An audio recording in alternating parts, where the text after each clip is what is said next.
أعوذ بالله من الشيطان الرجيم. بسم الله الرحمن الرحيم. بسم الله الرحمن الرحيم. السلام عليكم ورحمة الله وبركاته. الحمد لله المتفرد للربوبية وألوهية، وأشهد أن لا إله إلا الله وحده لا شريك له، وأشهد أن محمدا عبده ورسوله بعثه الله إلى الناس كافة بالتوحيد والشريعة سمحة، وصلوات ربي وسلامه عليه وعلى آله وأصحابه ومن تبعهم بإحسان إلى يوم القيامة. وقال الله في كتابه الكريم: يا أيها الذين آمنوا اتقوا الله حق تقاته ولا تموتن إلا وأنتم مسلمون. وأصدق الحديث كتاب الله، وخير الهدى هدى محمد صلى الله عليه وسلم، وشر الأمور محدثاتها، وكل محدثة بدعة، وكل بدعة ضلالة، وكل ضلالة في النار. Ma'asyiral muslimin rahimani wa rahimakumullah. Alhamdulillahirabbil alamin. Malam hari ini kita dipertemukan kembali oleh Allah di dalam majelis yang mulia ini, majelis yang membahas tentang ilmu agama yang bisa dikatakan tingkat dasar. Jadi kita membahas tentang kitab Al-Arba'un Nawawiyah, kitab yang berisikan 42 hadis yang dikumpulkan oleh Imam Abu Zakaria Yahya bin Syaraf bin Nira An-Nawawi. Beliau seorang ulama dari mazhab Syafi'i yang qadarullah meninggal dalam usia yang masih sangat muda, sekitar 45 tahun atau 46 tahun, tapi karya yang beliau tinggalkan sangat luar biasa.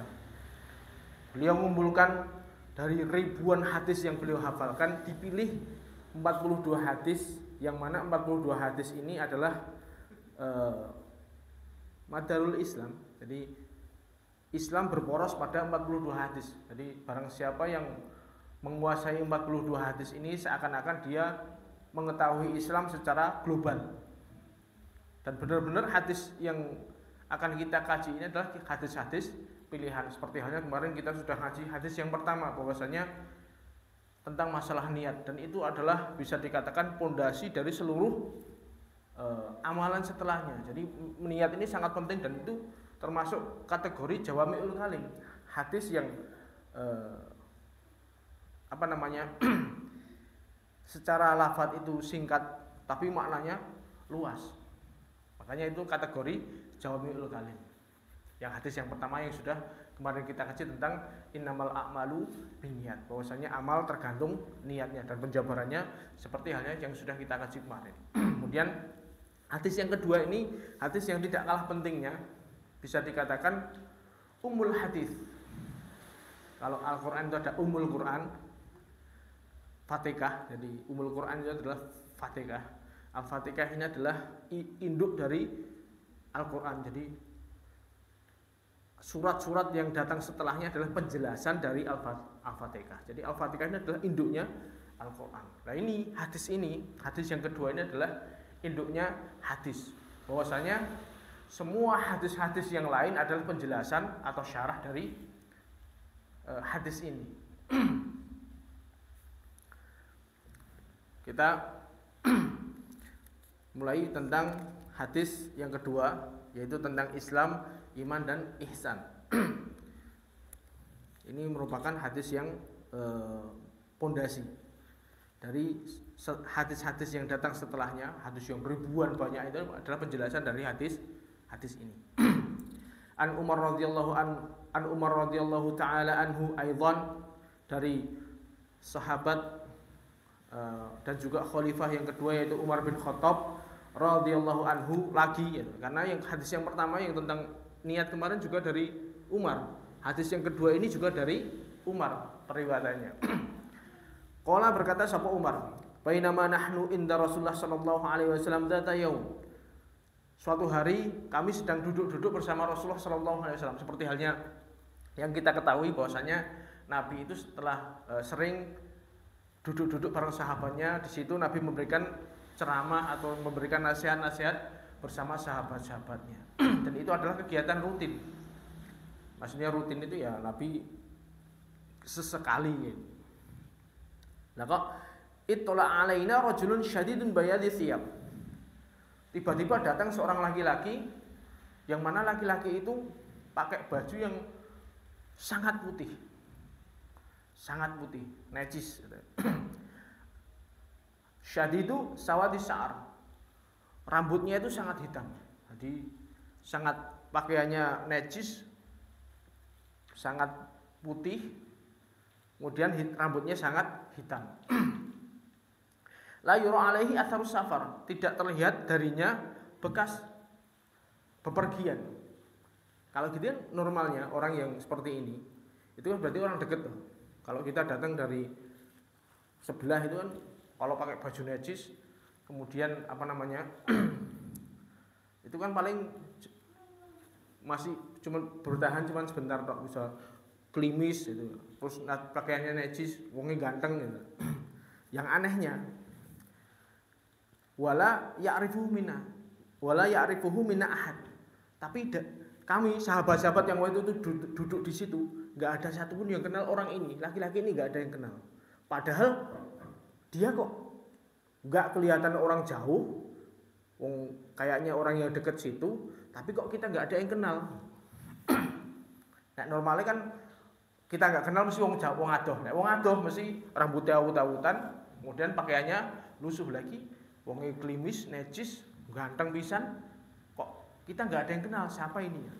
Tahu-tahu hatta jalasa ila Nabi sallallahu alaihi wasallam. Kemudian dia duduk langsung menghadap Nabi sallallahu alaihi wasallam. Fa asnada rubbatayhi ila rubbatayhi, kemudian dia merapatkan apa namanya? Lututnya kepada lututnya Nabi. Wa dha'a kaffaihi ala fakhidai, kemudian meletakkan telapak tangannya ke pahanya Nabi. Ini menunjukkan sangat dekat, berarti duduknya duduk iftiros gini, duduk iftiros begini. Kemudian dekat dengan posisinya dengan Nabi, dan ini menunjukkan sikap orang yang pengen belajar. Jadi orang belajar dengan semangat, maksudnya dia sikap yang pengen menunjukkan sikap yang tawadhu, pengen belajar. Pakaiannya rapi, duduknya seperti itu. Waqala, dia berkata, ya Muhammad, wahai Muhammad. Ini aneh ini. Kalau sahabat tuh nggak ada yang berani manggil namanya Nabi, nggak ada. Mesti ya Rasulullah, ya Nabi Allah. Ini tahu-tahu manggil dengan seperti itu.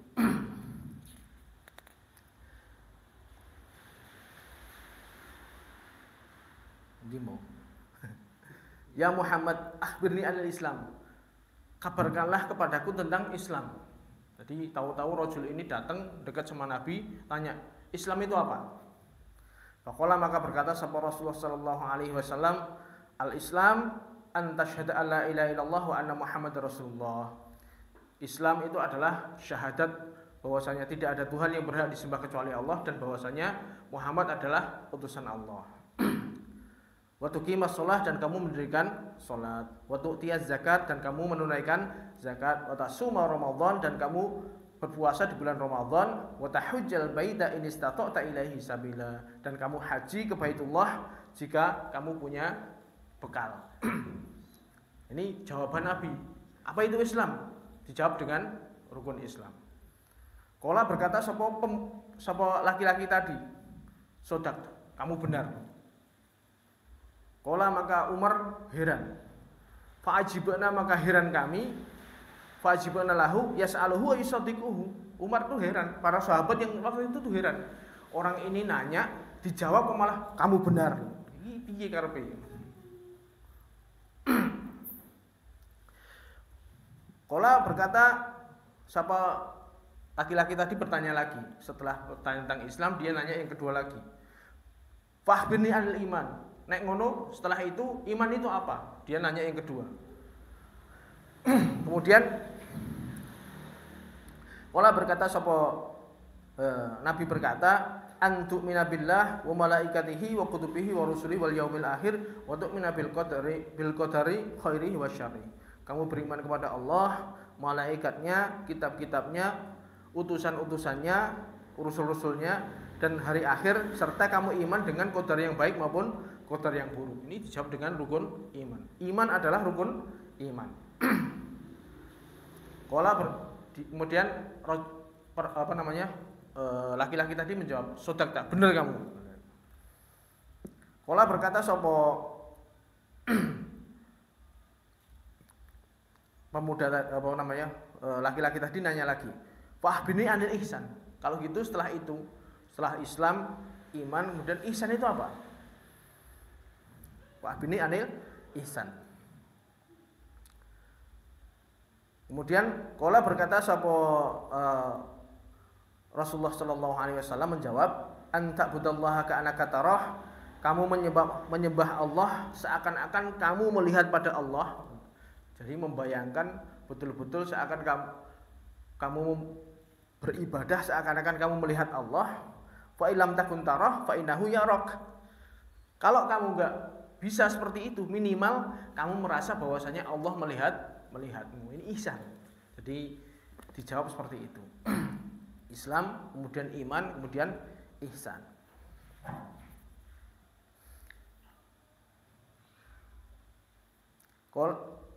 Qala kemudian laki-laki tadi bertanya lagi, fahbini anisa'ah. Kalau begitu kabarkanlah kepadaku kapan kiamat terjadi. Qala kemudian Nabi menjawab, mal mas'ulu anha bi'alam nasail. Kalau masalah itu, masalah kiamat kapan terjadi, sing takon karo sing ditakoni padha-padha gak ruwe. Yang nanya sama yang ditanya sama-sama enggak tahu kapan kiamat terjadi. Kemudian laki-laki itu berkata lagi, kalau gitu fa'akhbirni an amaratiha. Kalau kamu nggak tahu kapan kiamat, bisa nggak kasih tahu tanda-tanda kiamat itu bagaimana? Tanda-tanda akan terjadinya kiamat. Kemudian qala Rasulullah sallallahu alaihi wasallam menjawab, antalidal amatu rabbataha.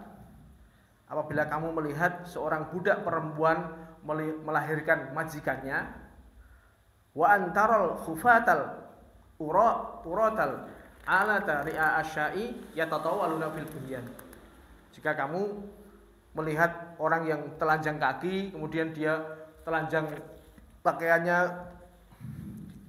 dan juga dia pengembala kambing, tahu-tahu dia berlomba-lomba di dalam tinggi-tinggian mendirikan bangunan.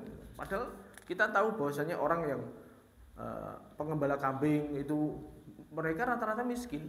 Tahu-tahu ketika sudah pada saatnya nanti daerah yang di situ banyak pengembala kambing, mereka berlomba-lomba di dalam tinggi-tinggian bangunan.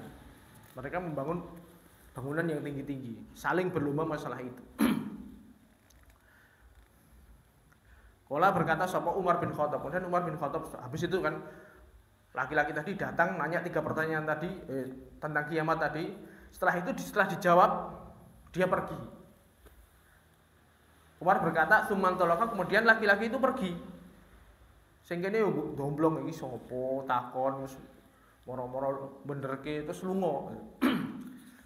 Falabis tu malia. Kemudian Umar diam sebentar di situ. Kemudian tsumma qala li, kemudian Nabi nanya kepadaku, "Ya Umar, Umar, atau dari Manisail, kamu tahu nggak sing yang tanya tadi siapa? Laki-laki yang tanya tadi. Kalian nggak ada yang kenal orang ini? Ini tadi yang nanya tadi siapa?" Qultu, saya menjawab, Umar menjawab, Allah wa rasuluhu a'lam. Allah dan Rasulnya itu yang lebih mengetahui. Kalau kemudian Nabi menjawab, mengatakan, fa innahu Jibril atakum yu'allimukum dinakum. Itu tadi yang datang adalah Jibril yang menjelma menjadi manusia. Dia datang ke sini mengajarkan kepada kalian tentang agama kalian. Nah, ini Masya Allah. Jadi Jibril sampai repot-repot datang sendiri menjelaskan tentang pokok agama, tentang Islam, iman, dan juga ihsan. Nanti kemudian penjelasan dari hadis ini. Hadis ini dinukil oleh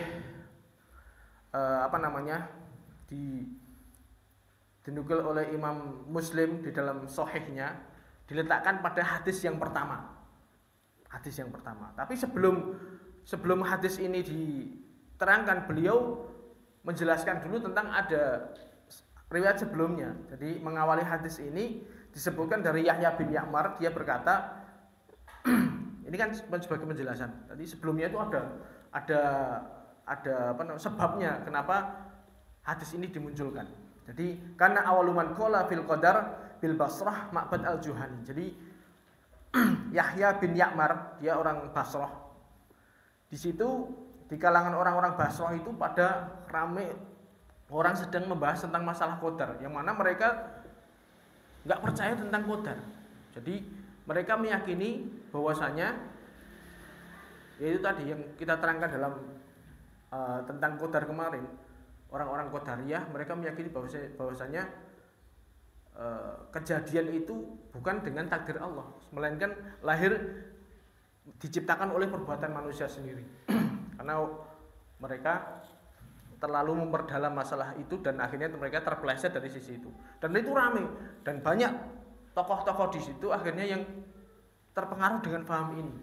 Makanya Yahya bin Ya'mar ini penasaran, mosok penjelasannya kayak gini tuh. Akhirnya fantolaktu ana wa Humaid bin Abdurrahman al-Himyari hajaini au mu'tamiraini. Jadi suatu saat saya dan teman saya Humaid bin Abdurrahman al-Himyari itu melaksanakan haji atau umroh. Fakulna, kami berkata, laulakina ahadan min ashabi Rasulullah sallallahu alaihi wasallam fasa'alnahu amma yaqulu haula'il fil qadar. Ngonek tekan Madinah, kalau tekan Mekah Madinah, mudah-mudahan saya ketemu salah satu aja sahabat Nabi, saya mau nanya tentang pemikiran ini, tentang qadar ini. Kok mereka bisa-bisanya mengatakan bahwasanya Allah tidak mentakdir perbuatan manusia ini.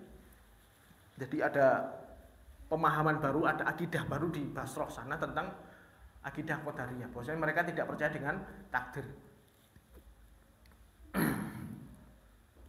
Lah kok faqalana Abdullah bin Umar bin Khattab. Kebetulan qadarullah ya istilahnya. Allah mentakdirkan kami ketemu dengan Abdullah bin Umar bin Khattab radhiyallahu anhuma dakhilal masjid. Mau masuk masjid kami delalah Abdullah bin Umar mau masuk masjid. Wah, cocok ini kebetulan. Ini yang kami harapkan.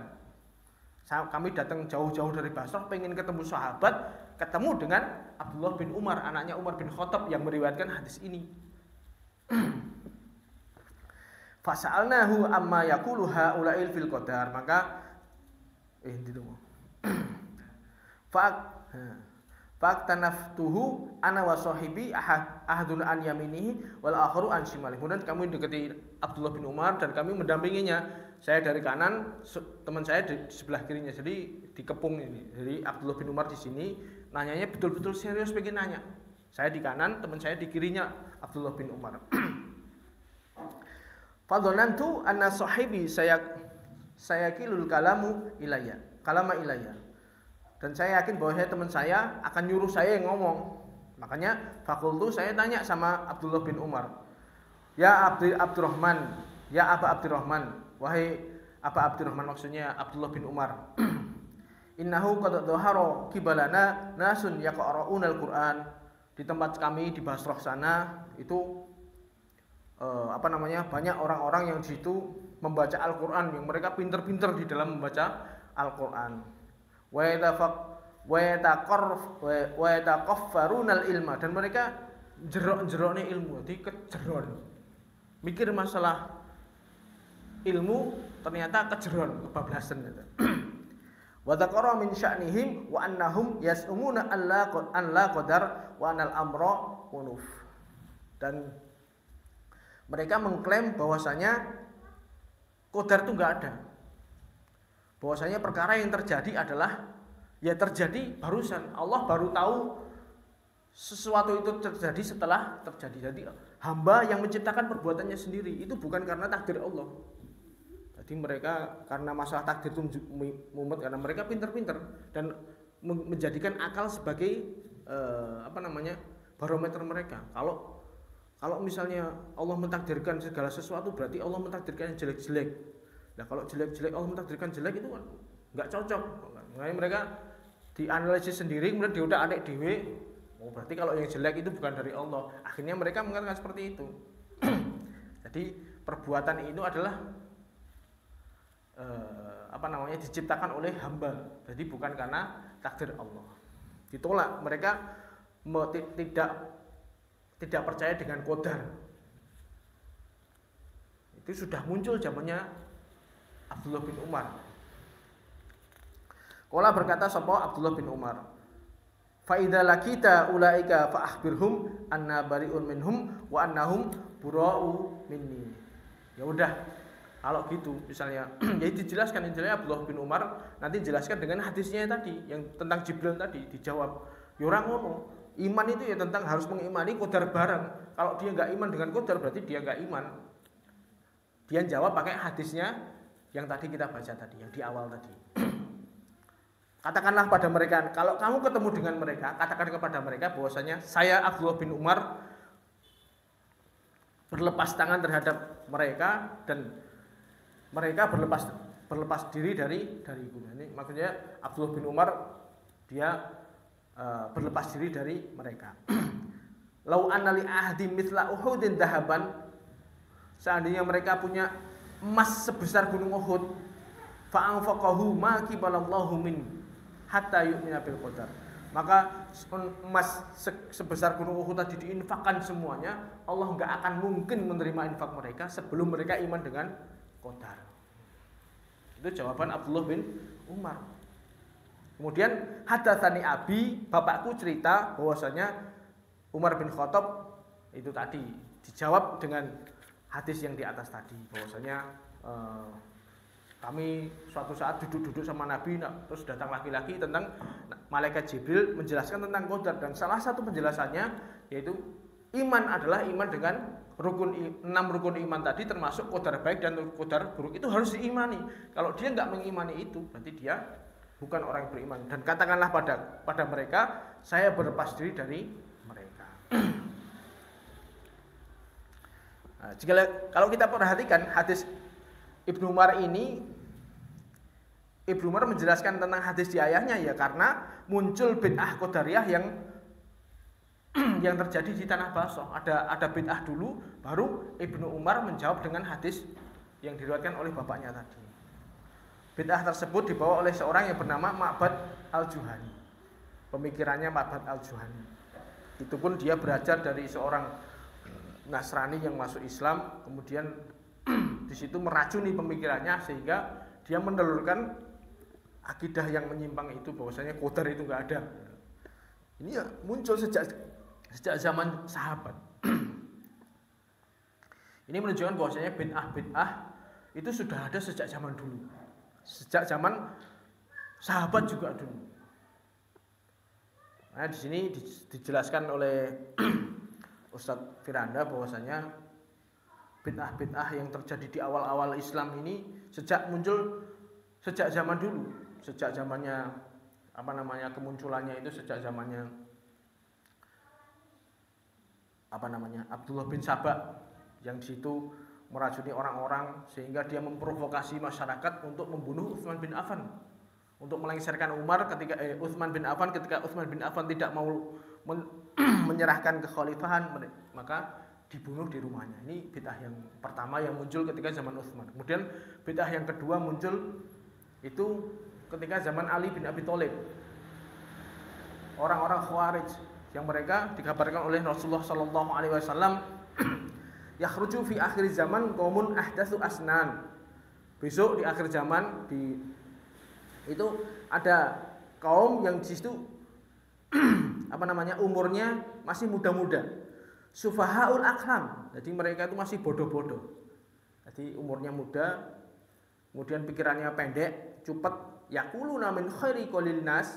Mereka mengatakan dengan sebaik-baiknya ucapan manusia, mengatakan bahwasanya la hukma illa lillah. Tidak ada hukum selain hukum Allah, untuk menjustifikasi bahwasanya Ali adalah kafir karena perdamaian Ali bin Muawiyah. Jadi kalau kita tahu sejarah sedikit, itu ada ketika terbunuhnya Utsman, itu kan sempat ramai kan. Akhirnya kepemimpinan diserahkan kepada Ali. Banyak yang mengangkat Ali sebagai pemimpin. Nah, situ sehingga ketika Ali diangkat jadi pemimpin kan seharusnya mereka sepakat Ali jadi imamnya sebagai khalifahnya. Ternyata keluarganya Utsman, Abu Sufyan, Muawiyah bin Abi Sufyan, dia nggak terima. Dia nuntut darah dulu. Saya nggak mau baiat kepada Ali sebelum pembunuhnya Utsman dikisos. Tapi kan Ali nggak mungkin bisa menghukum ribuan orang mengepung rumahnya Utsman dan nggak tahu siapa yang bunuh. Akhirnya yaitu terjadi sedikit perbedaan ijtihad itu tadi, akhirnya sampai menimbulkan dua golongan kaum muslimin saling berperang di situ. Nah, kemudian setelah ternyata dua-duanya ini nggak jadi perang, terjadi perjanjian damai antara kubu Muawiyah dan kubu Ali. Dari situlah dari barisannya Ali bin Abi Thalib keluar namanya orang-orang Khawarij yang di situ ya disebutkan bahwasanya mereka ya hafal Al-Qur'an, kemudian itu tadi masih pada muda-muda. Ya qara'unal Qur'an la yujawizu taraqiyahum. Jadi mereka membaca Al-Qur'an tapi Qur'an itu enggak sampai ke relung hati mereka. Itu tadi karena kurangnya ahlam tadi. Ilmunya cupet, pendek akal. Sehingga Qur'an mahir tapi enggak sampai masuk ke dalam hatinya. Sehingga efeknya apa? Yamrukuna minal Islam kama yamrukus sahmu min ramiyatihi. Mereka justru keluar dari Islam. Berarti kalau ini Pak sasaran ini. Sasaran kalau manah ini saking banter itu malah tembus 12 malah. Jadi Islamnya kebanteran. Akhirnya efeknya dari seperti itu akhirnya mereka jadi kejem bengis, bela Ali dipateni ya. Sehingga mereka banyak melupakan ayat-ayat tentang rahmat, tentang untuk itu tadi menegakkan hukum Allah menurut mereka. Ini bid'ah yang setelahnya. Kemudian muncul bid'ah lagi pada zaman Ali juga oposisinya, yaitu orang-orang Syiah. Kalau yang tadi musuhi Ali, yang Khawarij tadi, yang Syiah ini justru mengagung-agungkan Ali, kebablasan juga. Menganggap Ali ini sebenarnya yang paling berhak menjadi khalifah setelah Nabi. Bahkan yang sing sampai kebablasan nemen, Ali ini adalah sampai mengangkat ke derajat Tuhan. Bahkan sebagian mereka yang ekstrem yang mengatakan ini kenabian ini keliru, jadi nanggone Ali kok nyasar nanggone Nabi Muhammad. Itu si menyimpang juga. Bid'ah itu muncul di zaman sahabat juga, zamannya Ali. Jadi itu tadi. Kemudian setelah itu baru zamannya apa itu tadi? Yang Qadariyah tadi muncul setelah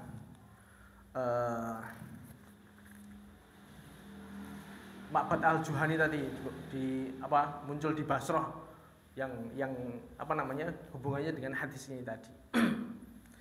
Jadi itulah 4 firqah besar. Jadi ketika Nabi menjelaskan tentang iftiraku umat ini akan terpecah menjadi 73 golongan.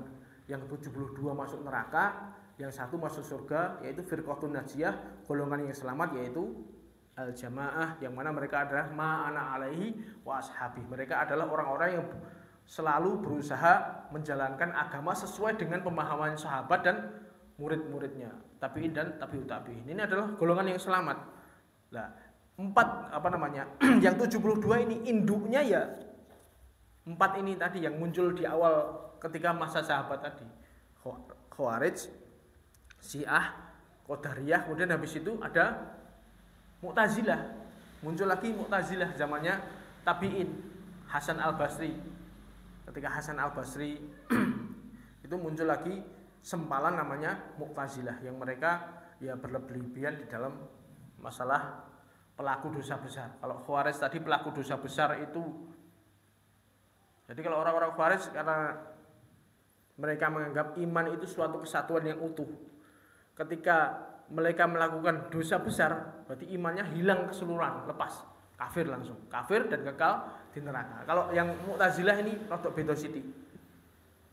Kalau pelaku dosa besar itu mereka apa namanya di antara dua tempat antara iman dan kafir, tapi tetap diazab di akhirat. Adapun yang benar ya keyakinan ahlu sunnah bahwasanya pelaku dosa besar dia ketika melakukan dosa besar itu imannya berkurang tapi tidak sampai kafir. Itu adalah firqah-firqah yang besarnya sedikit apa namanya sebagai gambaran. Jadi sejak zaman sahabat itu muncul bid'ah-bid'ah yang akhirnya 4 ini pecah lagi buahnya melahirkan yang sampai disifati Nabi menjadi 72 itu tadi. Ya, induknya ya 4 ini. Makanya ketika Abdullah bin Umar ditanya, maka dia menjawab dengan hadis bapaknya. Maka tatkala disampaikan kepada Ibnu Umar ada kelompok yang menolak takdir, Ibnu Umar jawabnya ya fa'ahbirhum anni bari'um minhum wa annahum bura'u minni. Katakanlah kepada mereka saya berlepas diri dari mereka dan mereka berlepas diri dariku. Saya enggak mau melu-melu. Istilahnya saya tidak mau seperti mereka.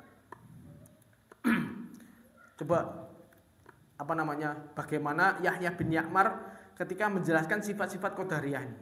Beliau mengatakan annahu qad dhahara kibalana nasun yaqra'unal Qur'an. Jadi tampak di hadapan kami kaum yang mana mereka membaca Al-Qur'an. Wa yataqaffarunal ilma, dan mereka berdalam-dalam jero-jeroke tentang ilmu. Kemudian wa taqara min sya'nihi wa annahum yas'umuna alla qadar wa annal amra unuf. Mereka mengklaim bahwasanya qadar itu enggak ada dan perkara itu baru tidak diketahui dengan takdir dan ilmu Allah. Itu Yahya bin Ya'mar menjelaskan bahwasanya orang-orang qadar ini orang yang gigir menuntut ilmu. Mereka yo ngaji jane ngomong pelaku bid'ah itu. Mereka yo cekelane yo Quran hadis yo. Jadi jangan mengatakan bahwasanya agar Quran hadis itu benar, enggak mesti. Mereka menuntut ilmu juga, pakai Quran hadis juga, tapi mereka mengedepankan akal mereka sehingga mereka menolak takdir. Menurut mereka sing bener ngene iki, nek Allah mentakdirkan segala sesuatu mulai dari zaman dulu ditakdirke.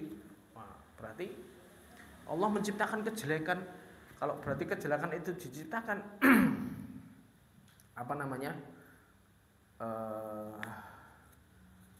tidak pantas bagi Allah. Pengen ini mensucikan Allah tapi malah kebablasan sendiri. Karena apa? Otak-atik dengan pikiran mereka. Kalau kita penak wis qadar kita jelaskan kemarin. Kita harusnya begini, mengimani qadar dengan wis ketika ada hadis semua yang menjelaskan tentang bahwasanya segala sesuatu itu diqadar oleh Allah, diyakini seyakin-yakinnya wis ngono enak jane. Ini mboten. Dadak dipikir nemen akhirnya terus malah keblondrokin tadi. Makanya dalam masalah takdir itu banyak perkara yang nggak bisa dijangkau oleh akal kita, karena takdir itu bulat memang, dan juga banyak pertanyaan-pertanyaan atau teka-teki yang nggak bisa dijawab. Nah, sikap yang benar di dalam menghadapi hal seperti ini adalah menundukkan akal kita dan iman kita dengan dalil, dengan kita tundukkan bahwasanya Allah itu mentakdir segala sesuatu sesuai dengan takdir, sesuai dengan dalil yang ada bahwasanya Allah mentakdirkan segala sesuatu. Akal kita, iman kita tunduk wis sami'na wa ata'na. Sikap yang benar seperti itu. Serasa dipikir nemen-nemen sampai ra iso turu sampai rugi. Takdir adalah rahasia Allah. Enggak ada yang mengetahui hakikatnya, baik itu nabi, malaikat, enggak ada yang ngerti. Lauhul mahfuz isinya apa lho, enggak ada yang tahu kecuali Allah. Makanya sahabat Ali bin Abi Thalib pernah ditanya tentang masalah takdir. Makanya beliau jawabnya ya enak. Tariqun mudlimun fala taslukhu. Takdir itu ya jalan yang gelap wis enggak usah mbok lewati. Wis kita iman dengan yang ada aja. Enggak perlu kita mencoba menelusuri jalan itu. Beliau bahrun azimun fala talijhu. Takdir itu adalah lautan yang sangat dalam, jangan kau masuk wis, enggak usah mencoba untuk mendalami takdir, enggak usah. Cukup kamu mengimani apa yang datang kepadamu. Cukup. Dan juga beliau mengatakan sirrullah fala takallabu. Itu adalah rahasia Allah. Jangan engkau mencari-cari. Enggak perlu kita ngonceki sampai mendetail. Justru itu akan menjerumuskan kita. Karena takdir adalah rahasia Allah, maka Allah mengingatkan dalam firman-Nya, la yus'alu amma yaf'alu wa hum yus'alun. Allah tidak ditanya tentang apa yang dikerjakan, tetapi merekalah manusia yang akan ditanya. Bahkan Nabi juga mengingatkan, wa idza dzukiral qadar fa'amsiku. Apabila telah disebutkan kepada kalian tentang takdir, maka tahanlah diri kalian untuk berbicara. Makanya Nabi sudah ngasih rambu-rambu sebenarnya. Wes masalah takdir, apa yang datang dari Allah Rasul, imani, sami'na wa ata'na. Nek akal kita nggak mampu, ya wes tunduklah dengan dalil yang ada. Nggak perlu kita, wah nek misalnya ngene iki adewe itu mumet nanti. Ini takdir, ngono ya takdir. Akhirnya terus itu tadi.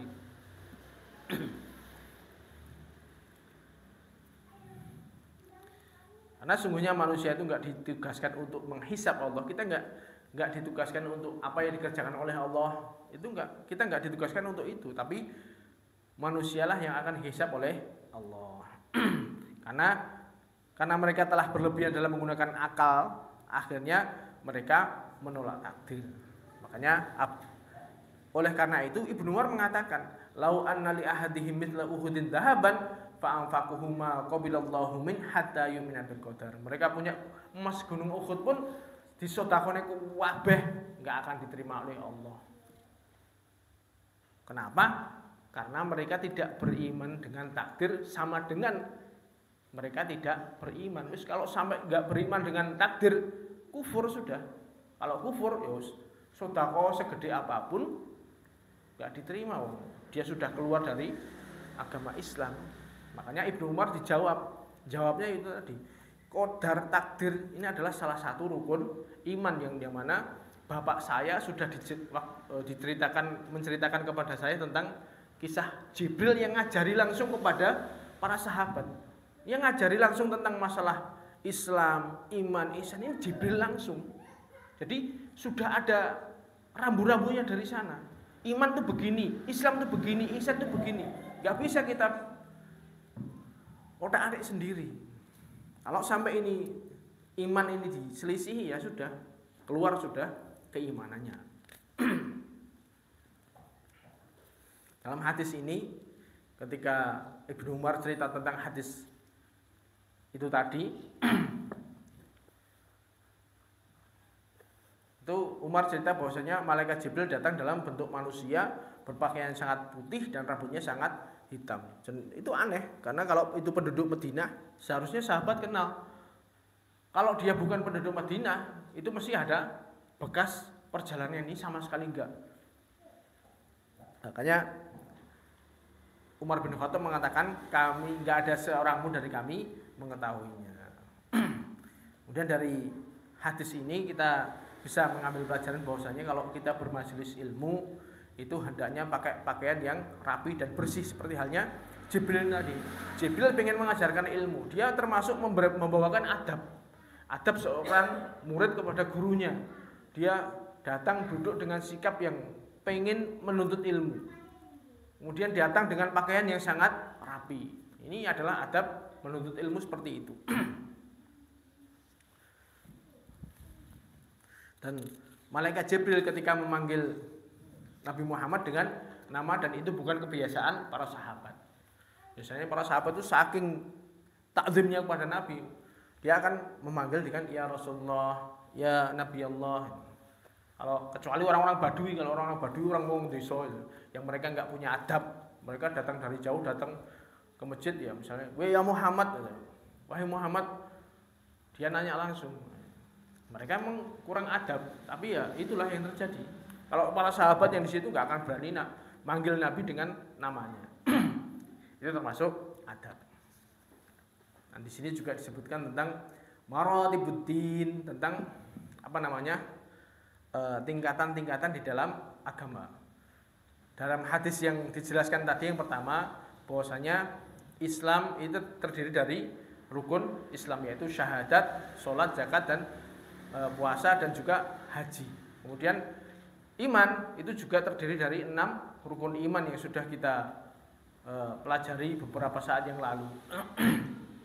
Tentang iman kepada Allah, malaikat-malaikatnya, para rasul, kitab-kitabnya, hari akhir, dan juga takdir baik dan juga takdir buruk. Kemudian tentang ihsan. Kemudian yang terakhir yang ditanyakan tadi tentang tanda-tanda hari kiamat, bahwasanya seorang wanita melahirkan tuannya, orang-orang miskin dan pengembala kambing berlomba-lomba membangun bangunan yang tingginya adalah intisari dari hadis itu tadi. Kemudian jadi hadis ini mengapa dikatakan sebagai ummul hadis? Jadi karena yaitu tadi ini mengandung tentang hadis ini menjelaskan bahwasanya pokoknya agama ya ini tentang maratibuddin, tentang tingkatan agama. Yang pertama adalah Islam, ini paling dasar nih. Islam adalah berarti amalan lahiriah. Syahadat itu kan diucapkan, syahadat asyhadu alla ilaha illallah wa asyhadu anna Muhammad Rasulullah. Ucapan yang di situ menjadi pembeda, atau misalnya disitulah dia gerbang masuk ke menuju Islam. Orang dari kafir kemudian Islam, dia syahadat dulu. Syahadat ini yang menjadi rukun Islam yang pertama. Kemudian sholat, zakat, puasa, haji, dan semua amalan lahiriah. Kemudian tingkatan yang kedua tentang iman itu adalah amalan hati. Jadi amalan lahiriah. Kemudian tingkatan di atasnya lagi yaitu iman. Imannya adalah amalan hati, berarti iman pada Allah, Rasul, kitab-kitabnya, malaikat, hari akhir, takdir. Ini kan juga termasuk amalan hati, masalah keyakinan. Keyakinan, semakin dalam keyakinannya, semakin banyak pengetahuannya, semakin dalam imannya. Kemudian yang ketiga itu ihsan. Ihsan itu tingkat yang paling puncak di situ. Jadi Islam, iman, di atasnya lagi ihsan. Ini yang paling keimanan tertinggi yaitu ihsan. Anta'budallaha ka'annaka tarah, fa illam takun tarah, fa innahu yarak. Jadi kita beribadah pada Allah seakan-akan kita melihatnya. Jika tidak bisa begitu, kita merasa diawasi oleh Allah setiap saat. Ini adalah tingkat keimanan tertinggi, dan itu nggak mudah. Bagaimana orang bisa memperbaiki seluruh amalannya, mulai dari bangun tidur sampai tidur lagi, dan dia selalu membayangkan, selalu merasa diawasi oleh Allah, ini nggak mudah. Ini termasuk tingkatan tertinggi di dalam agama. Dan ini adalah kenapa disebut sebagai ummul hadis, induk segala hadis, karena ini adalah pondasi tentang agama kita. Dan hadis-hadis semuanya, seluruhnya selain hadis ini adalah yang jumlahnya ribuan, adalah menjelaskan tentang tiga tingkatan ini. Udah, semua hadis itulah menjelaskan tentang tiga ini. Jadi ini induknya. Makanya ini termasuk hadis yang paling agung, paling mulia. Nah iso ya dihafal nih.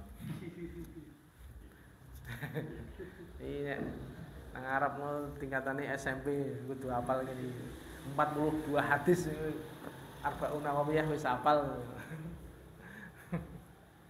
Ya, kalau nggak hafal minimal ngerti gitu. Ngerti tentang penjelasannya. Mungkin itu yang bisa kami sampaikan. Nanti berikutnya itu penjelasan tentang hadis ini.